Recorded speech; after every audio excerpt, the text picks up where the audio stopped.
Militant Uyghur separatists, whose vanguard group was removed from a U.S. list of terrorist organizations by former President Donald Trump, now see President Joe Biden as an ally in their decades-long fight against China. As the 20th anniversary of 9/11 passed Saturday, the lingering blowback of the unprecedented attacks remains, with the United States in a myriad of ongoing measures adopted in tandem with the still raging war on terror. Among them is the Terrorist Exclusion List, which was established as part of the Patriot Act to impose travel restrictions on those suspected or accused of being or having ties to transnational militants. Over the past 2 decades, only 3 groups have been removed from this list. The most recent was Trump's removal of the Uyghur separatist group known as the East Turkestan Islamic Movement (ETIM), also called the East Turkestan Islamic Party. The controversial decision on November 6, 2020 came on the backdrop of worsening friction in U.S.-China relations, which deteriorated throughout the Trump administration. The move also came amid simmering domestic turmoil 3 days after the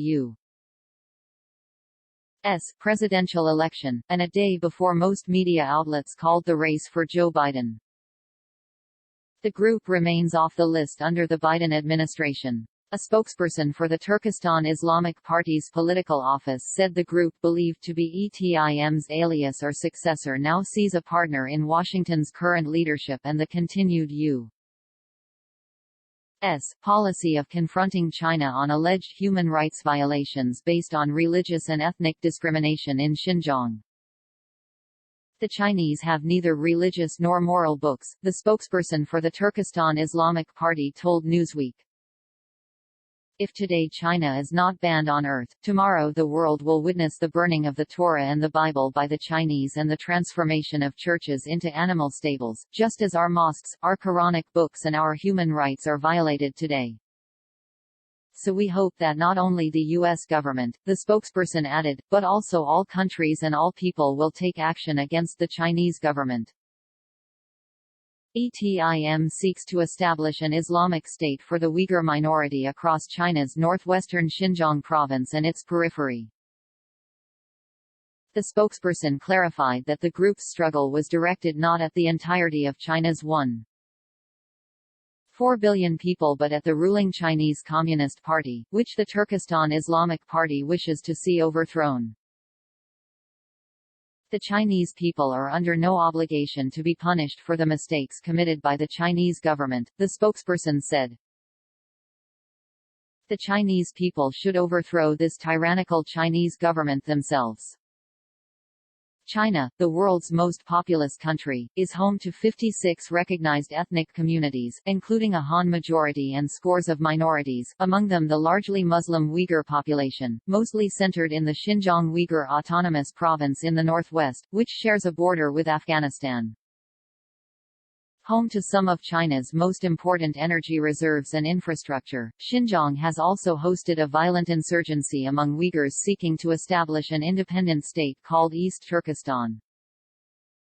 East Turkestan is the land of the Uyghurs, the Turkestan Islamic Party spokesperson said.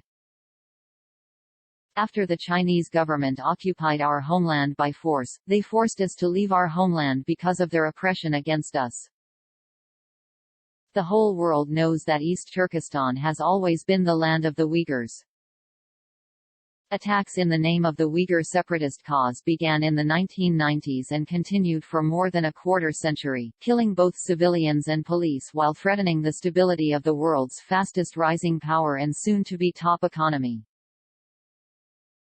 China responded with a massive crackdown, and by 2017 had established a series of mass detainment centers known officially as vocational education and training centers for the Uyghurs.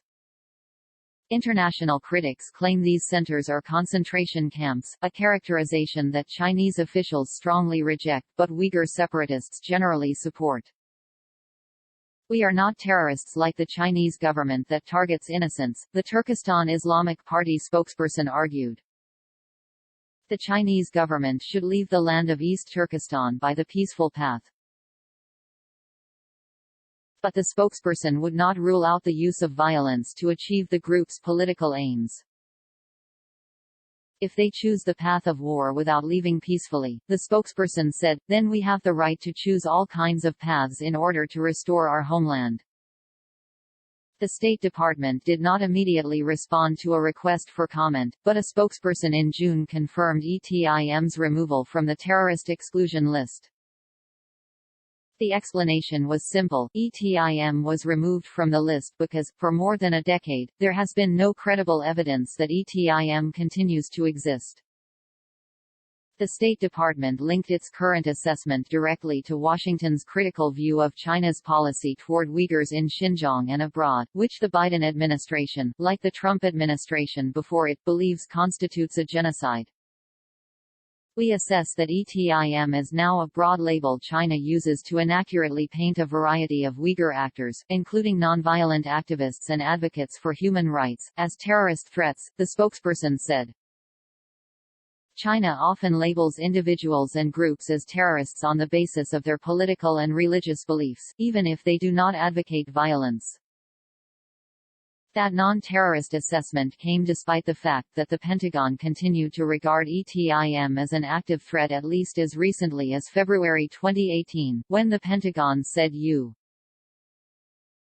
forces conducted airstrikes against the group in the Badakhshan region of Afghanistan. A report published later that year by the congressionally mandated Special Inspector General for Afghanistan Reconstruction (SIGAR) noted that ETIM is also referred to as the Turkestan Islamic Party, and constituted an Islamist Uyghur separatist movement from China that operates along the border with Afghanistan.